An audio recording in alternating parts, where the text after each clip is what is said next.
Good morning.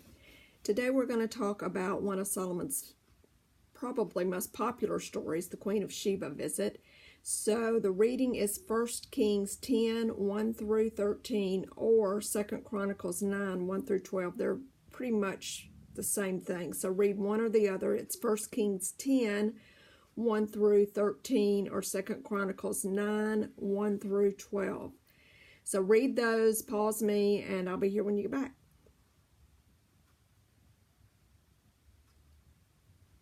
Okay, so the Queen of Sheba, who is the Queen of Sheba? So Sheba is this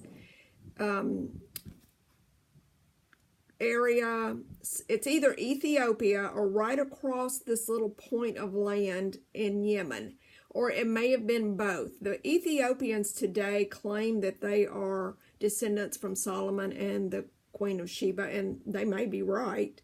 That area is part of the area where everyone thinks that Sheba was. And this would have been on this trade route to Ophir, what we talked about yesterday, Ophir.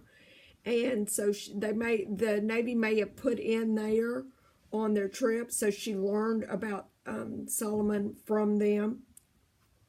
And the big why did she come? Just learning about Solomon from these guys, she could have been curious. They, talked about how great his kingdom was, how smart he was.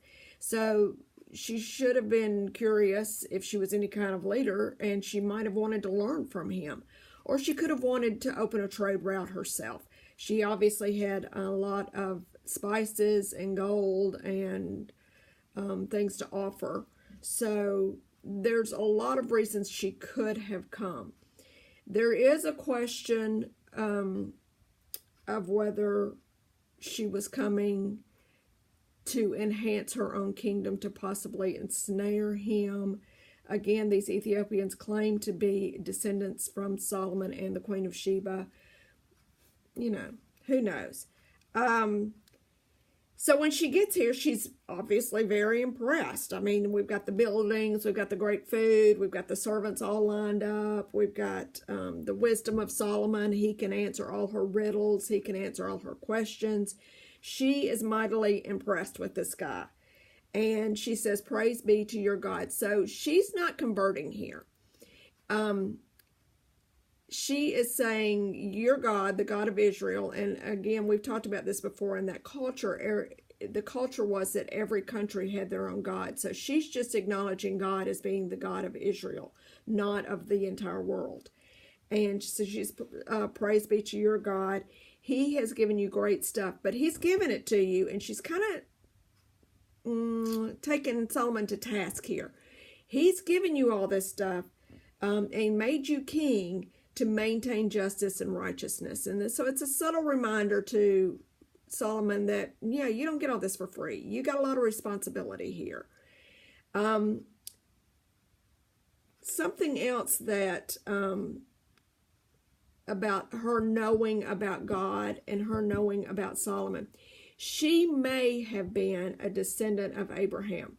After Sarah died, Abraham married Keturah, and Keturah's grandson was Sheba.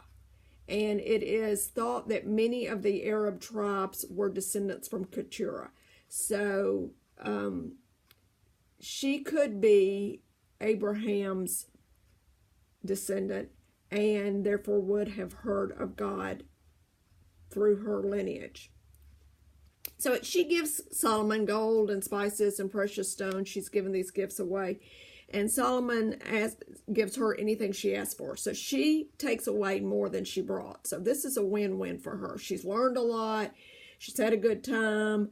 And she's taken home more gold. And we can assume probably a trade route opens there. Maybe not, but it's probably a pretty good assumption.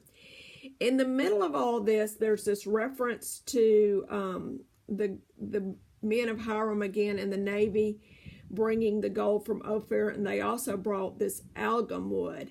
Nobody really knows what that is. There's lots of speculations. It's just a great wood, and apparently it's very good for making musical instruments.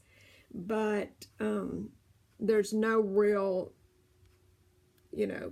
definition of exactly what this wood is. That's all for today. We see again Solomon doing great, playing the great host. Things are going well right now for Solomon.